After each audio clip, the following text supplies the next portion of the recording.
Olá, queridos internautas, nós estamos aqui na TV Mundi, a TV da Nova Era, e hoje fazendo um programa especialista, porque nós estamos comemorando, na próxima semana, dia 9 de julho, um dos aspectos mais importantes dentro do aspecto de São Paulo, que é a Revolução Constitucionalista de 1932, que é muito importante, principalmente para o jovem que está aí, de entender que uma Constituição é a carta magna que dá realmente os destinos do país.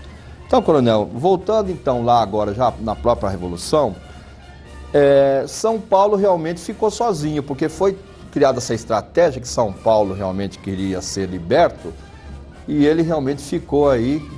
Então, como que foi todo esse arcabouço, porque você gerar uma revolução e ficar num território realmente que era rico na época, mas que teve que criar artefatos bélicos, uma situação assim. Então, como que São Paulo realmente dentro dessa engenharia, nesse período de 89 dias, como que São Paulo se conduziu dentro de tudo isso, coronel?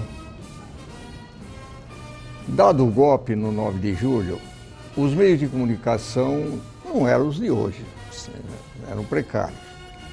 Enquanto isso, Getúlio Vargas teria chamado Flores da Cunha, que era o interventor do Rio Grande do Sul, e ofereceu o posto para ele de ministro da Justiça. E, ao mesmo tempo, perdoou a dívida do Rio Grande do Sul. Olegário Maciel era um senhor de uma certa idade já. E era o único presidente de Minas Gerais, porque todos os estados foram com interventores, menos Minas. Minas ficou o presidente. Ele chamou o presidente e falou: olha, você vai continuar na presidência de Minas, mas você tem que ficar do nosso lado. E a dívida de Minas também está perdoada. Hoje eu nem sei se eu fosse o presidente, também teria feito a mesma coisa. E aí, essas forças que seriam as auxiliares do golpe dado no 9 de julho, quando estava tudo acertado, o São Paulo para no meio do caminho, que enquanto revolução não se faz parando, se faz indo, Você vê a Revolução de 64, demorou o quê? Demorou um dia. A nossa não, parou no meio do caminho esperando as forças de Minas e as forças de Minas do Rio Grande do Sul. Eles vieram, mas vieram atirando em São Paulo. Então viu-se que eles eram inimigos. Tinham bandeado para o lado das forças do Getúlio Vargas, praticamente praticaram uma traição. Então, Cláudio, veja bem, em termos assim do momento assim interessante dentro de uma revolução, porque olha só, gente, várias pessoas espontaneamente, e São Paulo é um dos estados que tem a maior miscigenação, acho que até do mundo. Então conta um pouco pra gente, coronel, como que foi as pessoas espontaneamente, donas de casa, o pessoal das Forças Armadas, ou seja, a gente viu, inclusive, informações até de indígenas. Como que foi assim, brotar no coração das pessoas essa união por uma causa tão nobre que é uma Constituição, coronel? Era o descrédito nas forças do Getúlio Vargas. A continuidade da ditadura já tinha saturado o espírito do paulista.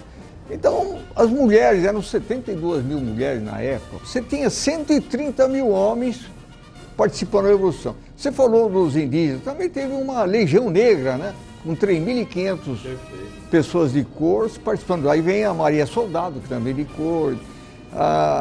Esse movimento, ele é de 31 para cá. Então, com a morte de Martim Miragaia de Alves de Camargo na Praça da República, isso já criou aqueles mártires. Aí incendiou todo o Estado.